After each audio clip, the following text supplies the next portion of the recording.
Mesdames et messieurs, bonsoir. Considéré comme une forme moderne d'esclavage, dont la forme la plus avilissante est certainement l'exploitation sexuelle. Nous pourrons également parler de travail forcé ou toute autre forme d'exploitation. Aujourd'hui, la traite des personnes est devenue un sujet de vive préoccupation. D'ailleurs, ces dernières années, la communauté internationale avait décidé en 2000 d'adopter le protocole visant à prévenir, à réprimer et à punir la traite des personnes, en particulier des femmes et des enfants. Le 30 juillet de chaque année est célébrée la journée mondiale de lutte contre la traite des personnes. Sur ce plateau, nous ferons l'état des lieux au Tchad, car notre pays, à l'instar des autres pays de la planète, a ratifié ce protocole, a adopté également une loi 12 du 20 juin 2018 portant lutte contre la traite des personnes. Une brigade de protection des mineurs a été également mise en place entre 2014 et 2015. Alors, pour faire le point, dans ce numéro spécial du débat de l'actu, nous avons réussi à réunir sur ce plateau, et l'insigne honneur revient à monsieur le député Bana Baïdjouleng, c'est ça? C'est ça. Bonsoir et bienvenue. Merci, bonsoir. J'ai également le plaisir de recevoir sur ce plateau la représentante du ministère de la Justice, madame Déo Julienne. Bonsoir. Bonsoir. Vous êtes la directrice des affaires judiciaires au ministère de la Justice. Alors, tout de suite, la première question qui me vient à l'esprit. Honorable, pourquoi avez-vous senti la nécessité de s'engager contre ce fléau, la traite des personnes? La traite des personnes, j'ai commencé à m'intéresser à ça quand j'étais au ministère de la Santé. Il est question d'une fille que quelqu'un allait, soi-disant, l'acheter avec son propre père. Et il est arrivé, mais sa mère ne voulait pas du tout. L'acheter carrément? L'acheter, pour l'amener. Ce n'est pas un mariage? Ce n'est pas un mariage, c'est une petite de moins de 9 ans. Alors, sa maman n'était pas d'accord et elle a commencé à venir vers nous pour essayer de l'aider à récupérer sa fille. Et c'est en ce moment seulement que, à l'époque, j'ai un oncle qui est commissaire et je suis allé vers lui et à l'aide du commissaire, on a pu récupérer la petite, la remettre à sa mère. Et dès l'instant où on a pu faire ce travail, on a compris que le phénomène est grandissant. Et étant à l'hémicycle, je me suis mis là depuis 2011. Et je peux vous dire que j'ai ramené plus d'une vingtaine des enfants, des petits-enfants qui ont été déportés. Et quelquefois, on trompe les parents pour les ramener. Et voilà. Ok, merci honorable. Madame la directrice, pour aider nos téléspectateurs, quand on parle de la traite des personnes, à quoi renvoie ce concept? Merci. Selon la définition donnée par la loi 12 du 20 juin 2018, la traite s'entend donc du recrutement, du transport, du transfert, de l'accueil, de l'hébergement de toute personne sous la menace, ou le recours de la menace, la force, ou bien par toute autre contrainte, ou par enlèvement, par la tromperie, par l'abus d'autorité ou de la situation de vulnérabilité de la personne, au fin tout simplement de l'exploitation. C'est tout ça qui constitue la traite. Ça, on entend la traite par tous ces éléments-là. Ok. Honorable, est-ce que vous partagez cette définition de la conceptualisation, j'y arrive, de la traite des personnes? Est-ce que vous pouvez nous donner une explication, une définition exacte de la traite des personnes? C'est la définition de la loi qui est tirée du protocole, l'article 3 du protocole de Palerme, qui définit exactement ce que la directrice a dit. Donc c'est le fait de transporter quelqu'un, de le transférer, de l'héberger. Peut-être toi, tu ne sais pas, mais on te l'amène, tu l'héberges, c'est-à-dire tu contribues. Et tu peux l'accueillir, Mais cette personne que tu transportes, que tu l'accueilles, tu transfères, est prise sous forme de menace ou bien toute une forme de... On le trompe et... Mais vous hébergez quelqu'un. Où est le mal? Non, mais quelqu'un vous confie la personne. Hein? Il vous confie la personne, vous ne savez pas que là où il va. Hein? C'est pour dire que le transport, peut-être que vous allez dire aussi que vous transportez la personne, est-ce qu'il y a un problème? Mais vous avez transporté la personne qui a été trompée, qui a été violentée quelque part, qui a été... ainsi de suite. Il ne sait pas le mobile pourquoi il est en train d'aller. Donc c'est une définition internationale dans le protocole de Palerme, dans son article 3, qui a été repris dans la loi de 2018. Ok. Directrice, vous voulez ajouter quelque chose? Oui, je voudrais compléter en quelque sorte les explications qu'il vient de donner. D'abord, le protocole vient de la Convention des Nations Unies contre le crime, la criminalité transnationale organisée. Donc, c'est un réseau. C'est quelque chose qui est organisé. Donc, la personne qui transporte, il est au courant. La personne qui accueille, il est au courant. La personne qui loge ou héberge, il est au courant. Donc, c'est un réseau. Voilà, c'est pour ça qu'on parle de criminalité transnationale organisée. Voilà. Donc, il ne peut pas, c'est vrai, peut-être qu'il peut arriver que la personne qui héberge ignore, parce que peut-être c'est juste un transit, et si les personnes ou la personne qu'on a conduit là, à cet endroit d'hébergement, est encore sous la garde, disons, de ceux qui les ont amenés là, celui qui héberge, c'est peut-être juste pour une nuit, ils peuvent passer. Mais dans tous les cas, c'est un réseau et c'est organisé. Ok. Quelles sont les formes qui poussent à la traite des personnes, selon vous? Bon, il y a d'abord les auteurs même, c'est parce qu'ils recherchent un gain quelconque. Voilà. On a dit, dans la définition, il est dit en vue, sinon aux fins d'exploitation. Donc quand on exploite, c'est pour tirer un bénéfice, gagner quelque chose, n'est-ce pas, gagner quelque chose. Voilà, donc comment dirais-je, c'est cette envie ou ce désir ou bien cette volonté de gagner de l'argent. Généralement, c'est ça. C'est pour gagner de l'argent. Et donc, on va prendre les personnes, hein, on les trompe, on les prend et on va les vendre, les revendre ailleurs, hein, ou bien les déposer quelque part. Il y a un groupe encore de personnes qui les accueillent. Peut-être que la première phase là, on les a déposés là. Maintenant, la deuxième étape, c'est maintenant à l'autre groupe de faire ce qu'il veut de ces personnes-là ou de cette personne-là. Donc, c'est la recherche de l'argent. C'est la recherche de l'argent. Et bon, ça, c'est du côté des auteurs de la traite. Mais on mettra aussi dans le paquet du côté des parents, par exemple, hein, des victimes. Ça peut être un problème de pauvreté, hein, qui fait que tout de suite, les auteurs exploitent leur situation de vulnérabilité, de pauvreté, et donc tout de suite, comme je n'ai rien, on vient me proposer de l'argent. Quel que soit le montant, j'accepte tout de suite de céder. Et on donne son enfant, par exemple. Mais on ne sait même pas ce qui attend cet enfant. Voilà. Monsieur le député, quels sont les éléments constitutifs à considérer quand on parle de la traite des personnes? Oui, je vais revenir pour compléter d'abord, madame, par rapport à la forme. Oui, allez-y. Je trouve qu'il y a deux formes de traite. La forme interne, c'est-à-dire à l'intérieur du pays, où on peut déplacer une personne d'une région, d'une province à une autre. Et c'est ce qui se fait généralement au niveau du Tchad. Et la deuxième forme, il y a aussi la traite transfrontalière. C'est là où on prend la personne du pays pour un autre pays. Un autre pays. Et j'ai vécu ça. J'ai eu un seul cas parmi tous les enfants.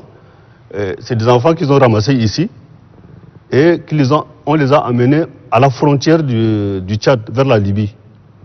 Et ils sont trois, mais deux sont revenus, mais une personne un enfant est resté, jusqu'à là on ne connaît pas sa destination, et les deux qui sont revenus nous ont témoigné que la personne qui les a amenés les a vendus et il a traversé vers la Libye. Est-ce qu'il est allé vers la Libye? C'est pour les revenir les chercher.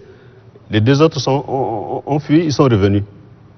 Mais l'autre, donc c'est la forme transfrontalière. Ça peut être vers le Soudan, vers la France, et ainsi de suite. Maintenant, les éléments constitutifs, il y en a 3. Et c'est toujours à partir du protocole de Palerme ou bien les dispositions de la loi. Donc, dans un premier temps, c'est ce qu'on avait dit, l'acte. Donc, l'acte, c'est ce qui est fait. C'est le recrutement, c'est le transport, c'est le transfert, c'est l'hébergement et l'accueil. Ça, c'est ce qui est fait. Le deuxième élément constitutif, c'est le moyen utilisé. C'est-à-dire comment ça a été produit. Là, quelquefois, on fait, ces gens-là font recours à la menace, ils font recours à la force, ils font aussi recours à certaines contraintes par un enlèvement. Il y a certaines personnes qui sont enlevées sans qu'ils ne savent pas où est-ce qu'on les amène. C'est le phénomène le plus souvent vers la province de Moyen-Kibi-Est. Oui, l'enlèvement contre rançon. Contre rançon, par exemple. Ah. Et ça, c'est une forme de traite. Et il y a aussi la tromperie. Récemment, le 24 août, là seulement, on a trompé un groupe de personnes, 27, pour dire qu'il y a un chantier, qu'il faut venir, ils vont travailler dans un chantier. Donc on les a trompés depuis que l'eau, on les a amenés. Et ça, c'est un autre moyen que les gens utilisent, la tromperie. La tromperie, ouais. Oui. Il y a aussi l'abus d'autorité. Tu fais pas ça, je vais te faire ça, je vais te tuer, ou bien bon, il y a tous ces moyens-là. Et les gens utilisent aussi la situation de vulnérabilité des parents. On trouve qu'ils sont Madame pauvres. La directrice avait Voilà. évoqué la pauvreté. Oui, voilà, c'est un élément constitutif. Et le dernier élément, c'est l'objectif. Pourquoi ces traites-là? Pourquoi? Le dernier élément, l'objectif, c'est pour soit l'exploitation sexuelle, c'est soit pour, je sais pas, le trafic, les ventes d'organes, soit c'est pour, il y a toute une forme d'esclavage, l'esclavage, hein, il y a tout ça qui constitue l'élément de la traite. Constitutif, ouais. Il y en a 3. Ok. Madame la directrice, vous avez quelque chose à ajouter par rapport à... Oui, je crois que c'est les éléments essentiels qui constituent donc ce qu'on peut appeler l'infraction de traite, qui ressort donc de la définition même des dispositions de la loi 12 que notre pays a adoptée. Voilà. Maintenant, à vous entendre, quelles catégories de personnes sont concernées par la traite des personnes? Les enfants, les femmes, les personnes adultes? Bien, je crois que la loi protège tous les hommes, tout le monde. Mais la traite des enfants, du moins la traite des personnes, on a mis au bout, particulièrement, on a mis l'accent sur les femmes et les enfants. Voilà, parce que ces dernières années, je crois que c'est un phénomène qui dépasse quand même les frontières et c'est observé de tout le monde. Et donc, on a mis beaucoup plus l'accent sur, la loi plutôt a mis l'accent sur les femmes et les enfants. Pourquoi les deux catégories de personnes? On les considère toujours comme des personnes vulnérables. Je crois que c'est toujours ce qui revient. Mais les hommes aussi? Les hommes aussi, je n'en disconviens pas. Les hommes aussi sont... Il y en a qui sont aussi des personnes vulnérables. Parce que la tromperie, ça concerne tout le monde. Bien sûr. Par exemple, là, lorsqu'il a évoqué le cas des 27 personnes... du chantier. Pour aller travailler sur un chantier. C'est des hommes. Voilà. Donc, ils ne sont pas épargnés. Mais les femmes, quand on parle des femmes, les enfants, c'est beaucoup plus le côté exploitation sexuelle. Voilà. Et dans cette exploitation sexuelle, il y a encore beaucoup d'éléments dedans. C'est pas seulement, bon, on peut utiliser ces femmes, des femmes, hein, pas seulement des jeunes filles, des femmes dans la prostitution. Donc, je crois que tout le monde comprend. Donc, la prostitution, ou bien on utilise les femmes pour être des porteuses, des mères porteuses. On va leur donner une grossesse. Quand elles vont accoucher, on va leur retirer cet enfant-là. L'enfant ne va pas leur appartenir, par exemple. Ou alors, on les utilise encore pour mettre au monde encore les enfants. Mais ces enfants, on les reprend, on les leur retire plutôt pour les vendre. Voilà. Donc c'est toute une organisation. C'est pour ça que ça se développe de plus en plus et c'est pour ça que la loi ou le protocole a mis l'accent sur les femmes et les enfants. Mais c'est des choses qui n'existent pas au Tchad. Vous n'en savez rien. Moi non plus, je n'en sais rien. Mais ce qui est sûr, c'est des choses qui existent quand même. Ça existe puisque de plus en plus, nos juridictions sont saisies des cas d'enlèvement des jeunes filles dans certaines zones de notre pays. On les enlève pour faire quoi? Qu'est-ce qu'on va aller faire des jeunes filles si ce n'est pas dans le but d'exploitation sexuelle? Voilà, donc ça existe, mais sauf que la société ne dénonce pas. Voilà. Quand il y a quelque chose, il faut le dénoncer. Quand on ne le dénonce pas, ceux qui sont chargés de protéger, ceux qui sont chargés de sanctionner, ils ne peuvent rien savoir. N'est-ce pas? Voilà. Ils ne peuvent pas savoir que dans tel quartier, dans telle maison, il y a ça qui se produit. Tant qu'on n'en parle pas. Tant qu'on n'en parle pas. Voilà. Monsieur le député, vous représentez ici le peuple sur ce plateau. Dites-nous, est-ce que ces cas existent au Tchad? Ça existe. En dehors le cas le plus, comme elle a dit, c'est beaucoup plus les enfants. Les enfants, comme ils sont très manipulables. Ils ne peuvent pas s'opposer. Donc, on les utilise. Je vais vous donner des exemples. Au départ, c'était des garçons. Tout ce que on a pu appréhender, c'est des garçons. Et là, est-ce que c'est pour quelle exploitation, on ne sait pas, mais des jeunes valides qu'on va, on ramasse, on ramène, on essaie de les amener très loin. Mais à un certain moment, c'est des jeunes filles. C'était une vague de jeunes filles. Ça, certainement pour l'exploitation sexuelle. Justement. Ou les travaux ménagers. Je suppose que c'est ça. Mais moi, j'ai dit que ce n'est pas pour les travaux ménagers. Les jeunes, au départ, on les exploite, on dit ils vont aller garder les bœufs, les chameaux, même vers le sud. On utilise ces jeunes-là par rapport à ça. On les prive de l'éducation qu'il faut. Et même on les envoie derrière les animaux. C'est un petit enfant, mais il n'a pas à s'opposer. Donc ils sont manipulables. C'est pourquoi on utilise ces jeunes-là. Mais je me suis rendu compte à un moment récent où la Boko Haram avait sévi. Curieusement, ce phénomène de traite des enfants-là s'est accentué. On a eu même à appréhender des enfants qu'on est allé chercher. Et vous vous souvenez, il y a ces petits-enfants-là, comme ils ne connaissent rien, il y a eu des fois où on les envoie se faire exploser. Ce n'est pas l'enfant de quelqu'un qu'il va l'envoyer comme ça, aller se faire exploser. Certainement, c'est des enfants qu'on a achetés, qu'on a allé enlever. C'est ceux-là qu'on les utilise comme ça pour les faire exploser. L'affaire est à prendre au sérieux, puisque au niveau du Tchad, effectivement, ces phénomènes existent. Et ça continue. Ça continue. Dans quelle région exactement? Est-ce qu'on peut localiser ces pratiques? Nous avons déjà, au niveau de l'Assemblée, interpellé même le gouvernement par rapport à ça. Et nous avons travaillé aussi avec les associations civiles qui nous avons pu répertorier. Il y a au moins 5 points de vente de trafic d'enfants. Au Tchad? Au Tchad. Au moins 5 points.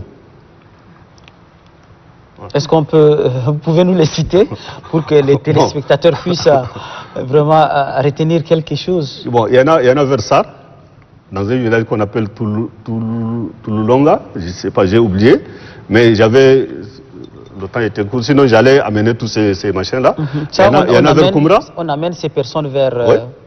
Tout ça, on les convoie vers le nord. Tous les enfants qu'on achète, il y a à Goundi, au Moyen-Kébi, il y en a aussi au Guéra. Des points où on achète les enfants comme on achète des cacahuètes. Il y a un monsieur qui a vendu même tous ses enfants et il devient l'intermédiaire pour prendre les enfants des autres et envoyer. Il y a des gens qui se font intermédiaires qui vont, on les appréhende, mais quelques temps après, on les lâche. Quand ils ne sont plus utiles. Bon. je ne sais pas par quelle complicité, puisque c'est un réseau, comme la directrice l'a dit, c'est un réseau qui fait ce travail-là. Et les mêmes réseaux, ils essaient de jouer pour qu'on libère ces gens-là. Il y a un monsieur qui a été intercepté avec 8 enfants à Bangor. Mais cet homme-là, il est parti. Nous avons pu mettre en prison au moins 3, dans la prison de Kélo. Mais après, on les a libérés. Vous évoquez la complicité. Oui. C'est un crime, directrice. C'est un crime. La traite des personnes, c'est un crime selon toujours notre loi. Et les peines vont d'amende, des peines d'amende à l'emprisonnement à vie. Et c'est selon les éléments constitutifs de l'infraction qui a été commis. Et donc la loi est claire. Mais comme je l'ai dit, la loi est là. Les magistrats sont prêts à l'appliquer. Mais il faut qu'on dénonce ces faits-là, qu'on porte ces faits à la connaissance du juge, pour que le juge puisse appliquer la loi. Si le juge n'a rien sur les bras, il va appliquer la loi sur qui? C'est ça le problème. Mais on évoque plutôt l'absence de décision. Il y a pas, on ne peut pas parler d'absence de décision parce que on est en train de suivre ce dossier depuis un certain temps avec les collègues des affaires étrangères et même des partenaires qui suivent aussi de près ce phénomène-là avec nous, avec le gouvernement tchadien.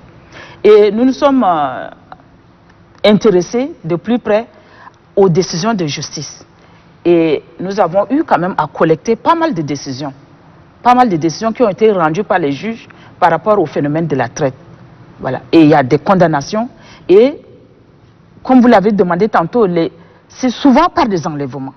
On enlève les enfants et on est en train de les convoyer vers le nord. Et on les intercepte. Donc, et les commerçants, et les transporteurs, et les auteurs sont condamnés. Voilà. La situation est inquiétante. À qui incombe la responsabilité? On dirait que la responsabilité est partagée. Les parents, quelquefois, ils interviennent à cause de leur vulnérabilité, ils interviennent en donnant leur enfant, pensant que une fois, quand son enfant va être quelque part, il va améliorer sa situation. Voilà. Donc c'est un peu ça. Mais quand c'est arrivé dans une famille, dans 2 familles, et ça persiste. Bon, maintenant, nous avons quand même une loi, entre-temps, qui essaie de cadrer un peu le déplacement des enfants. Et là, j'avais dit dans mon interpellation que la force de l'ordre aussi n'a pas joué son rôle. Un enfant dans un bus, personne ne cherche à connaître avec qui cet enfant fait le déplacement. On le laisse. Et je vous dis que les exemples sont légion. Hein? Une fille a été enlevée dans un village, soi-disant pour venir garder un enfant à Kilo. Mais elle s'est retrouvée vers Abéché. Et c'est seule dans le véhicule. Seule dans le véhicule. Et on a intercepté cette fille-là au-delà d'Abéché. Simplement parce qu'on a essayé de saisir les... Nous avons les autorités qui comprennent aussi. Et on a fait revenir la fille. Et le bus qui a transporté la fille a été marqué. On a pris la déclaration du chauffeur, mais personne n'a été inquiété. Au final, donc... Personne n'a été inquiété. Donc, je dirais qu'il y a un laxisme aussi au niveau de la police qui ne surveille pas le déplacement des enfants. C'est ça. Entre-temps, un enfant et une femme ne peuvent pas se déplacer comme ça, sans autorisation. Mais maintenant, je ne sais pas si c'est la liberté qui a engendré tout ça, je ne sais pas. Ok, que dire des enfants, des talibés, des enfants de la rue, Madame la directrice? Bien, les talibés, les enfants de la rue, c'est des phénomènes que nous vivons depuis belle lurette déjà, je dirais, dans notre pays. Mais lorsqu'on y voit de plus près, et relativement à la loi 12, je crois que ce que font les talibés, ce que font les enfants de la rue. Peut-être les enfants de la rue encore, ils sont libres, ils font ce qu'ils veulent. Mais les enfants talibés, ils ne sont pas libres. Ils sont sous la conduite de quelqu'un qui les exploite. Et ça, cette exploitation, c'est une exploitation par le travail. Parfois même, ça va au-delà de leur force, de leur capacité, n'est-ce pas? Et c'est aussi prévu par la loi 12. C'est une forme de traite, sinon d'esclavage. Ok. Honorable, peut-on occulter la conviction religieuse et les pesanteurs socio-économiques quand on parle des questions de la traite des personnes? Ou vous trouvez cela sensible quand on parle de religion, encore que la religion n'a jamais dit qu'il faut mettre l'enfant à la rue? Bon, les gens se cachent également derrière la religion, derrière les faits sociaux pour essayer de trafiquer les enfants. Hein? Ouais. La religion, vous voulez que je vous donne encore un exemple? Un enfant de 4 ans qui devait être avec sa maman, son père le prend pour dire qu'il confie à son ami qui va l'amener pour l'école coranique très loin, à 800 km. Parce qu'il n'y en a pas tout près. On ne sait pas. Est-ce qu'il n'y a pas de l'école coranique à Kélo? Il n'y a pas l'école coranique dans tout le parcours, là, même ici à N'Djamena, il n'y a pas l'école coranique ici. C'est à 800 km que son enfant de 4 ans va aller apprendre le Coran. Derrière ça, c'est pour se cacher, alors que l'enfant est amené. Derrière ça, on peut dire que c'est le trafic. Un enfant de 12 ans. De 4 ans. Même quand c'est un mineur, il devait être à proximité de ses parents pour essayer de temps en temps, il a besoin de ses parents. Mais on prend la religion pour dire que non, on a pris l'enfant là, c'est pour lui apprendre la religion. Peut-être que les parents n'ont pas les moyens de bien éduquer leurs enfants. Bon, on dit toujours que la traite utilise la vulnérabilité des parents, effectivement. La traite de personnes utilise la pauvreté des parents. Quand on fait miroiter, on dit que bon, je vais le prendre, je vais l'encadrer, soit à l'école, soit machin, mais derrière ça, il y a autre chose. Mais on ne dit pas que certains parents qui sont bien, ils prennent les enfants effectivement pour les encadrer. C'est pas de ça qu'il s'agit. Ça, c'est pas de la traite. Mais la traite, c'est qu'on prive l'enfant de son éducation de base.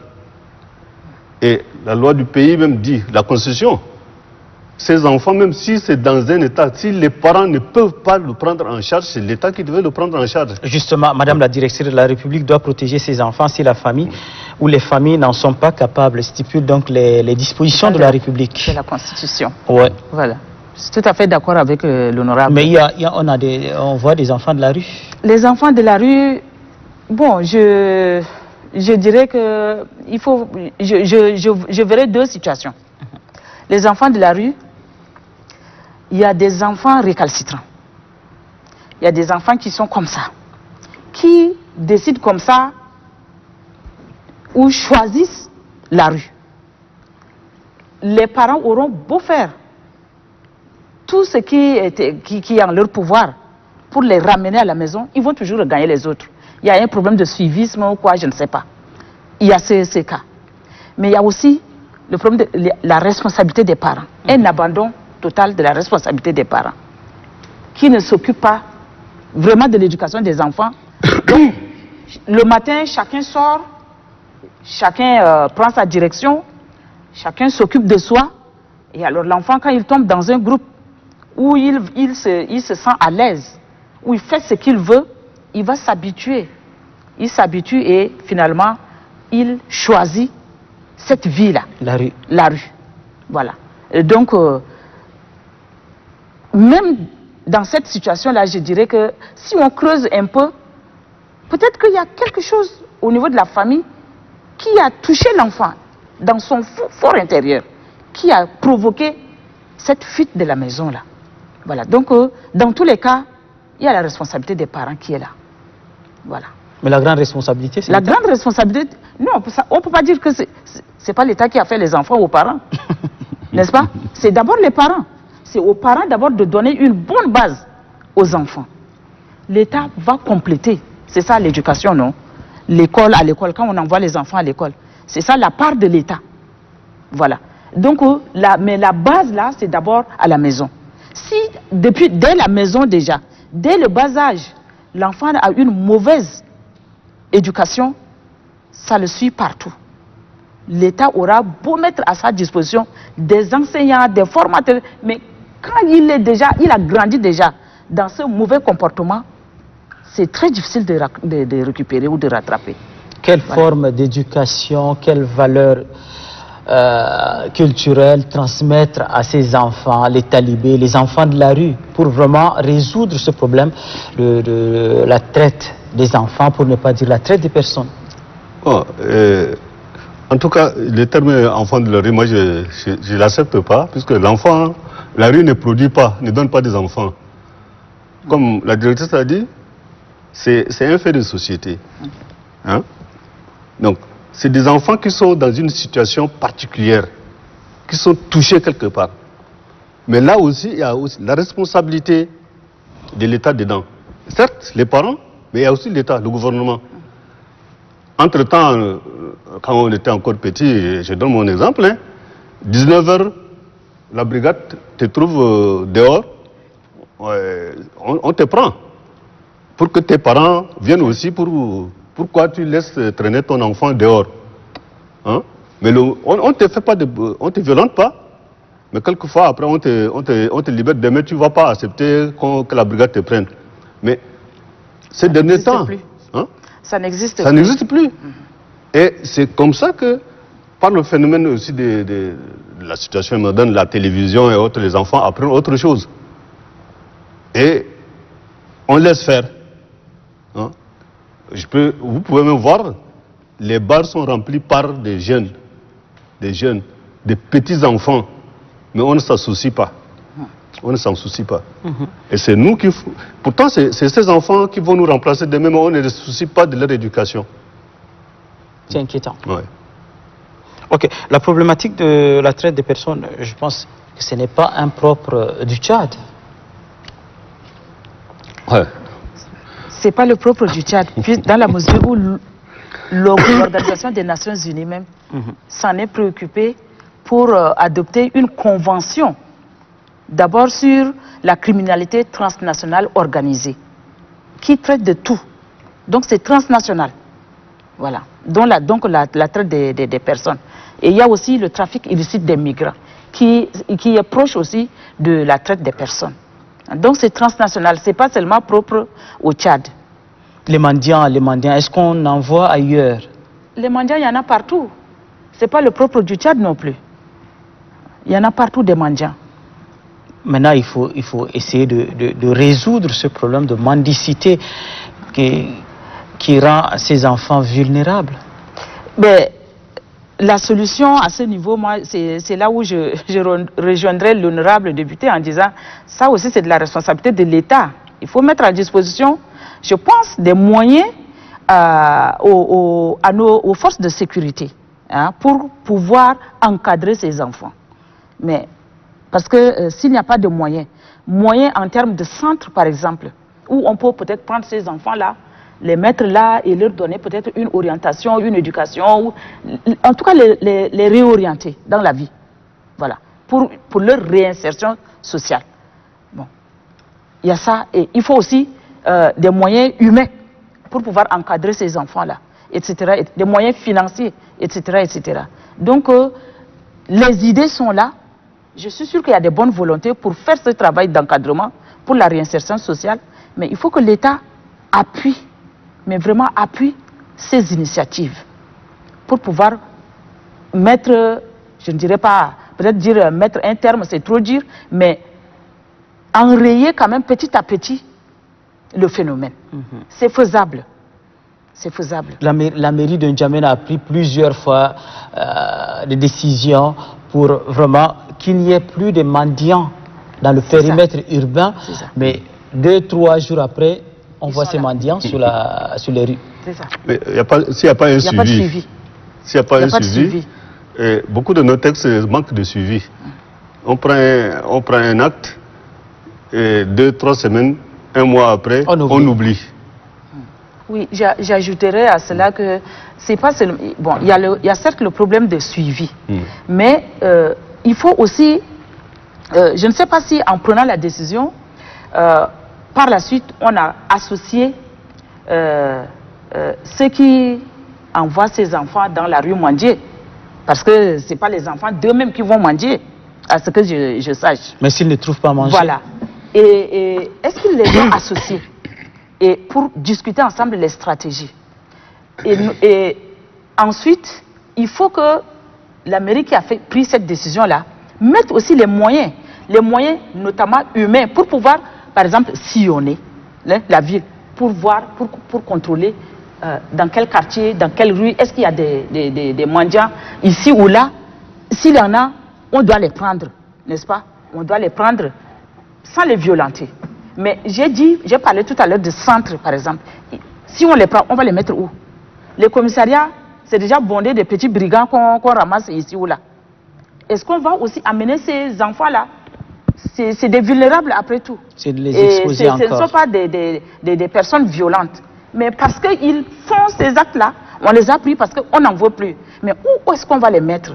Voilà, tout ça, ça doit être réfléchi pour qu'on puisse vraiment les amener petit à petit à abandonner cette pratique-là pour pouvoir s'orienter ailleurs autrement, hein, ou s'orienter autrement dans la société. Mais ce n'est pas tout que de prendre une mesure. Il faut toujours, et le suivi signifie beaucoup de choses. Hein. Le suivi signifie qu'il faut mettre les moyens, et les moyens, il y a tous les moyens, matériels, humains, financiers. Mais souvent, c'est ça qui nous manque, hein, c'est ça qui manque et qui fait qu'on prend des beaux textes, mais qui ne vont pas loin. On ne les applique pas. Voilà. Madame, vous avez évoqué que ces enfants ou ces personnes qui descendent dans les rues pour mendier ne viennent pas d'eux-mêmes. Est-ce qu'il ne faut pas chercher plutôt le véritable problème? Mais justement, c'est ce que j'ai dit. C'est pour ça que je dis qu'il faut associer. Soit associer ceux qui les envoient hein, sur le terrain, mendier. Et on peut comment on appelle, essayer de les écouter. Les écouter et identifier leurs parents. Et s'approcher de leurs parents aussi. Faire tout ce travail-là pour voir mais qu'est-ce qui s'est passé pour qu'aujourd'hui l'enfant se retrouve dans cette situation. Voilà. Et ensemble, trouver des stratégies ou des solutions, des moyens, des mesures pour pouvoir sortir ces enfants-là de cette situation. Mais quand on prend seulement, on voit le phénomène.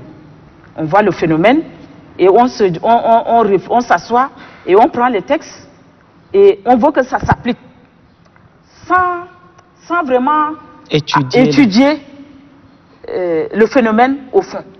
Donc, quelle est la cause? Qu'est-ce qu'il y a à la base de ce phénomène-là? Madame, parlant de l'exploitation sexuelle des jeunes filles, on a l'impression que les organisations féminines ne s'engagent pas dans cette lutte. Bien, Vous revendiquez la parité alors qu'il y a ce véritable problème. C'est vrai, on a beaucoup d'assistants sociaux qui, peut-être, si on leur fait appel, seraient prêts à venir pour les encadrer, c'est vrai. Mais tout ça demande que ce soit organisé, n'est-ce pas? Mais c'est un phénomène mais vraiment préoccupant. Moi, j'en appellerai, je saisis l'occasion pour en appeler une fois encore au gouvernement. Parce qu'on ne peut pas voir nos filles mener cette vie-là et ça plaît aux hommes aussi. Ça, on dirait que ça ne Il y a des quartiers qui sont connus. On dirait que ça ne dit rien aux hommes. Parce qu'ils y vont trouver leur plaisir. Ils encouragent. Ils encouragent, c'est malheureux. C'est pas ma fille. Ok, mais c'est la fille de mon frère quand même. N'est-ce pas? Voilà. Je crois que tout le monde est interpellé. Tout le monde est interpellé par rapport à ce phénomène-là. En termes de sensibilisation honorable, il faut aussi descendre sur le terrain. On a choisi 4 provinces vers le sud qui produisent des mineurs, des enfants, et 4 provinces vers le nord qui reçoivent ces enfants. Pour faire une sensibilisation, on est reparti pour installer le comité de vigilance et de surveillance afin de veiller sur ces problèmes de traite des enfants, surtout. Mais, comme je le dis, toute institution, tout ce qu'on fait, il faut avoir des moyens pour vraiment faire efficacement le travail. Nous avons sensibilisé les leaders religieux, les chefs traditionnels sur le trafic d'enfants. Et la mission a été donnée au comité de vigilance et de surveillance. Il suffit qu'ils observent dans un village, les gens se connaissent, un enfant disparaît, il faudrait qu'il informe le chef du village pourquoi l'enfant a disparu, il est allé où. Et le chef du village a l'obligation de dire au chef de canton, telle personne a envoyé son fils quelque part. Si ça ne se fait pas, peut-être qu'il a aussi son compte là. Ah, bon, effectivement, il y a certains qui ont leur compte, mais personne ne fait, surtout au niveau de machin, personne ne regarde ça. Et on voit les enfants partir. Mais vous parlez de sensibilisation, la sensibilisation, ce n'est pas seulement une seule fois, c'est une activité continue. C'est ça. Il faut avoir répété plusieurs fois pour que ça rentre. Mais dans nos déplacements, on a même formé tous les députés, on a fait la sensibilisation pour que chaque député, dans sa circonscription, essaie de faire le relais, puisque le problème prend de l'ampleur. Allez-y seulement à la brigade de protection des mineurs, vous allez voir la statistique, elle est alarmante, puisque nous travaillons toujours avec eux. À chaque fois quand il y a un problème, on fait recours à la brigade de... Mais justement, quel est ce travail, quel est ce rôle, quel est le rôle de cette brigade de protection des mineurs? Effectivement, ils sont en train de traquer, effectivement, les trafiquants, ceux qui font la traite, qui traitent pas seulement les enfants, hein, pas seulement les enfants. Quand il y a traite de personnes, vous allez vers eux, ils interviennent. Ils interviennent. Ouais.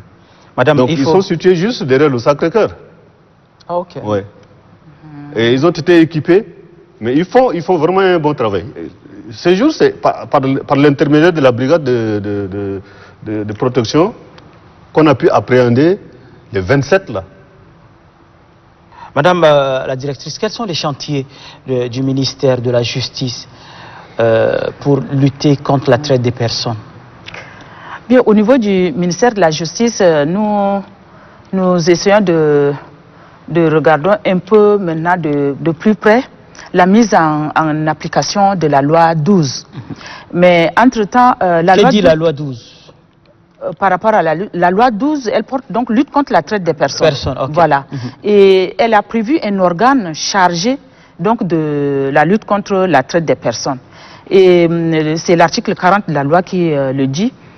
Un projet de décret en chantier, je crois que nous l'avons mis dans le circuit, n'eût été ces dysfonctionnements dus au Covid-19, le décret devrait déjà être adopté.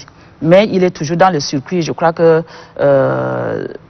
d'après les dernières informations que nous avons eues, il ne tardera pas à voir le jour. Donc si ce décret vient à voir le jour, je crois qu'il y a des partenaires aussi qui sont prêts à appuyer le gouvernement dans cette lutte-là. Par la mise à sa disposition des moyens adéquats pour organiser, sinon appuyer l'organe qui sera mis en place là, pour vraiment voir un peu de plus près comment faire pour lutter donc contre la traite des personnes, donc, pour le compte donc du gouvernement. Madame, on lutte bien évidemment, mais est-ce que les victimes ont accès à la justice? Oui, les victimes, rien ne les empêche d'avoir accès à la justice, dans la mesure où les quelques cas que nous avons eu à collecter sur le terrain. Beaucoup de victimes ont été présentées quand même à la justice, puisque les parents ont pu les récupérer, ou les récupérer, donc des mains des commerçants, des transporteurs qui s'apprêtaient à les convoyer. Et donc, dès qu'ils les ont pris, la première chose, c'est de se tourner d'abord vers les brigades, les commissariats, et par la suite, on saisit la justice. Et il y a eu pas mal quand même de décisions qui ont été prises. Voilà. Et non seulement les décisions, hein, mais la justice est allée très loin en confisquant aussi les moyens de transport qui servaient ou qui devaient servir donc à ce transport ou à ce transfert des victimes-là. Il faut aussi peut-être alourdir la peine Bien sûr, mais ça dépend donc des circonstances. Hein. Ça dépend des circonstances de la commission de l'infraction.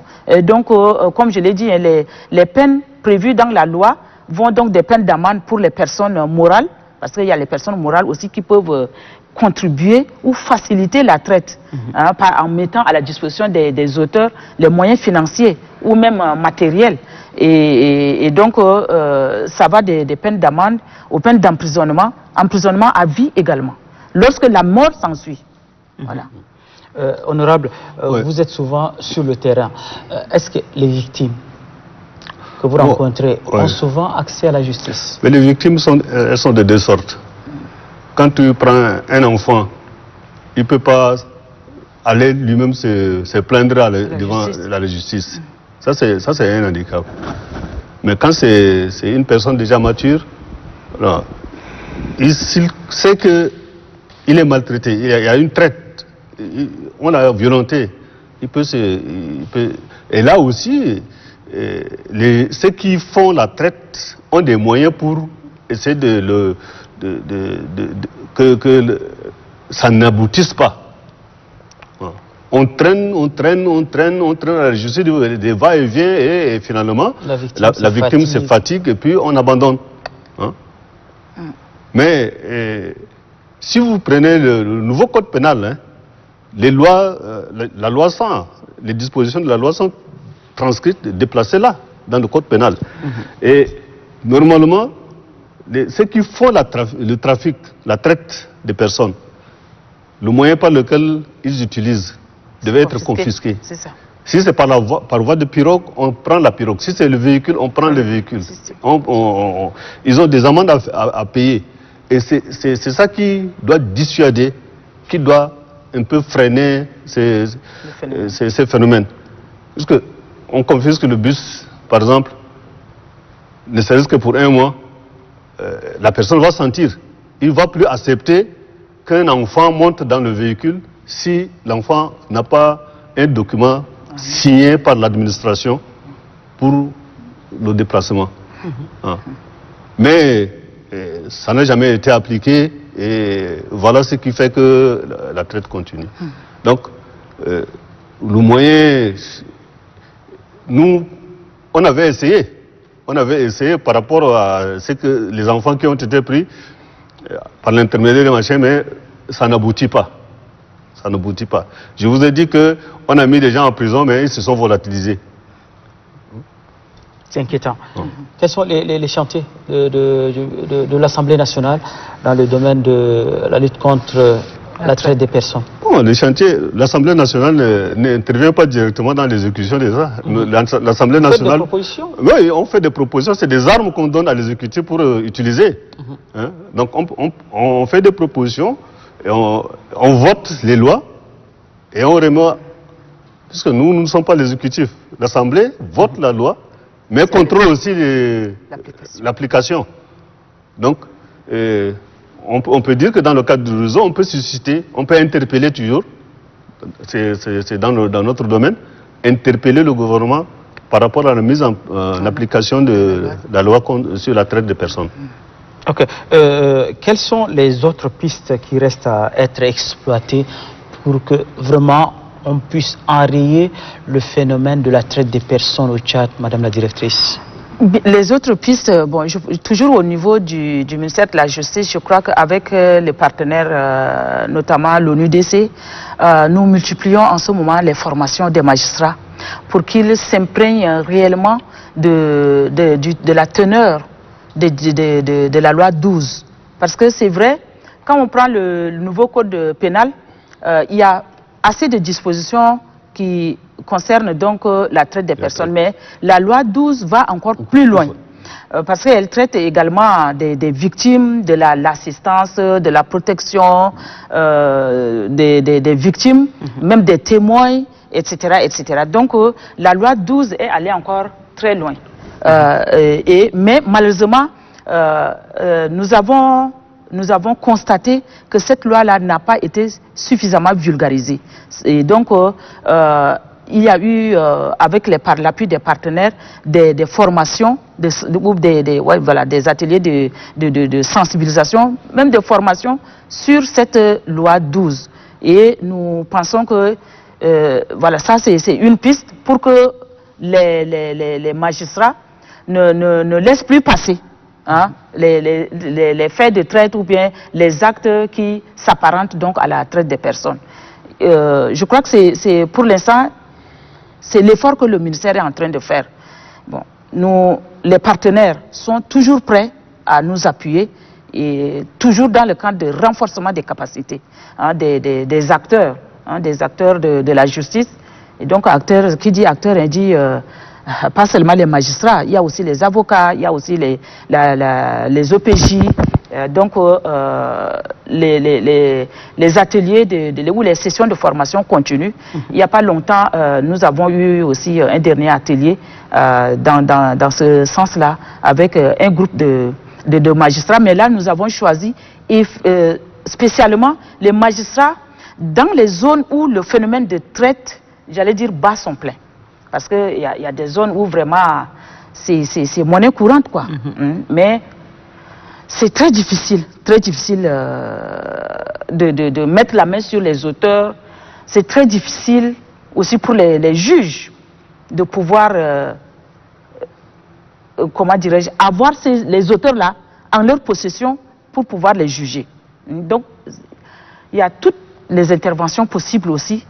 Et toutes Vous êtes vraiment touchée, Madame la directrice. Je suis vraiment touchée, Et donc, on a fait venir les magistrats de ces zones-là pour vraiment les imprégner d'abord des dispositions de la loi 12, pour que, une fois repartis sur le terrain, qu'ils soient un peu plus regardants sur ce phénomène-là et qu'on ne laisse plus vraiment les auteurs passer. Nous avons aussi la coopération. Nos partenaires aussi qui sont prêts ou qui nous appuient dans cette lutte-là voudraient vraiment voir où est-ce que nous en sommes. Ouais, il faut des la loi est déjà, voilà, la loi est adoptée, mais qu'est-ce que nous faisons de son application? Est-ce que vraiment réellement sur le terrain elle est appliquée? Donc c'est en cela que nous nous efforçons de former, de renforcer donc les capacités des acteurs de la justice. C'est le gros chantier pour l'instant, puisque nous attendons vivement que la Commission nationale de lutte contre la traite des personnes là voit le jour pour vraiment l'aider, le pousser donc à mieux faire encore. Voilà. Ok, honorable, selon vous, quelles sont les autres pistes qui restent à être exploitées? Bon, moi je suggère qu'il faut des actions coordonnées. Le gouvernement à lui seul ne pourra pas. Il faut des actions coordonnées. Il faut l'appui des partenaires techniques et financiers. Il faut aussi faire intervenir les ONG internationales. Et il faut mettre les associations de la société civile, les leaders religieux, les leaders traditionnels, tout cela, il faudrait que les actions soient coordonnées. Et si on arrive à mettre ça, à coordonner ces efforts-là, on pourra au moins changer la situation de la traite des personnes au niveau du Tchad. Vous savez, à un certain moment, le Tchad est classé catégorie 2. Justement. Et ces efforts de textes que le Tchad a pris, les mesures d'accompagnement, la brigade de protection des mineurs, ce qui est en train d'être fait, a permis au Tchad d'avancer légèrement pour arriver au niveau 2. Mais ce n'est pas suffisant. C'est pas suffisant. L'effort est en train d'être fait, mais il faudrait encore renforcer, faire des actions coordonnées pour permettre au Tchad de sortir de cette situation-là.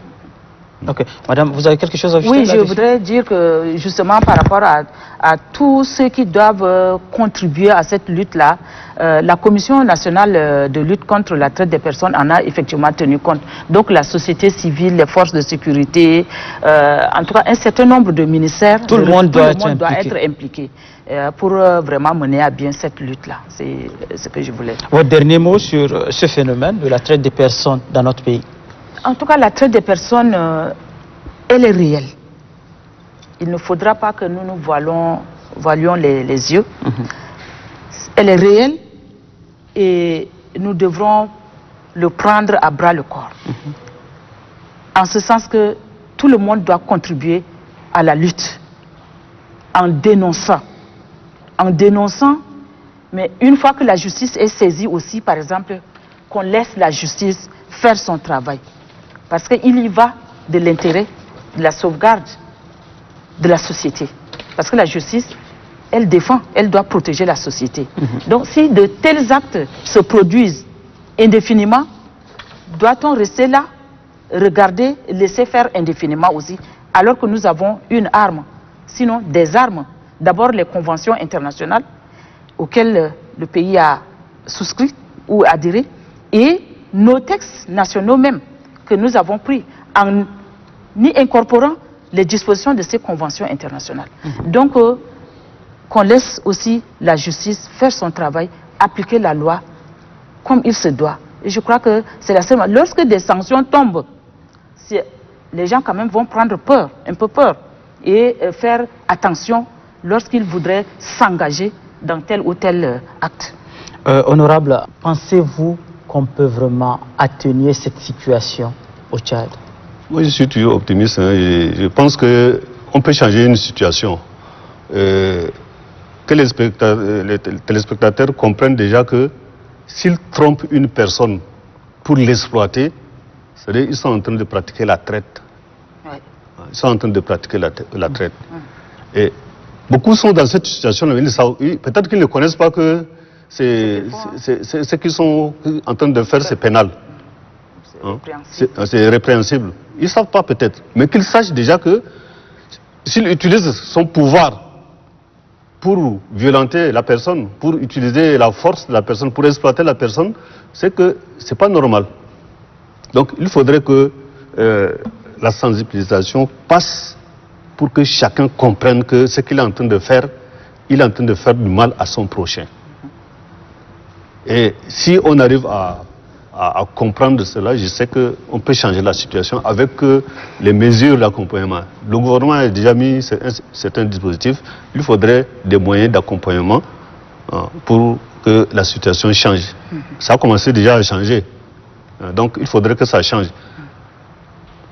Merci, honorable. Je rappelle que vous êtes actuellement député à l'Assemblée nationale. Je suis député à l'Assemblée nationale dans la circonscription de la Tangélé-Ouest. Tangélé-Ouest. C'est M. Bana Baïdioleng. Ouais.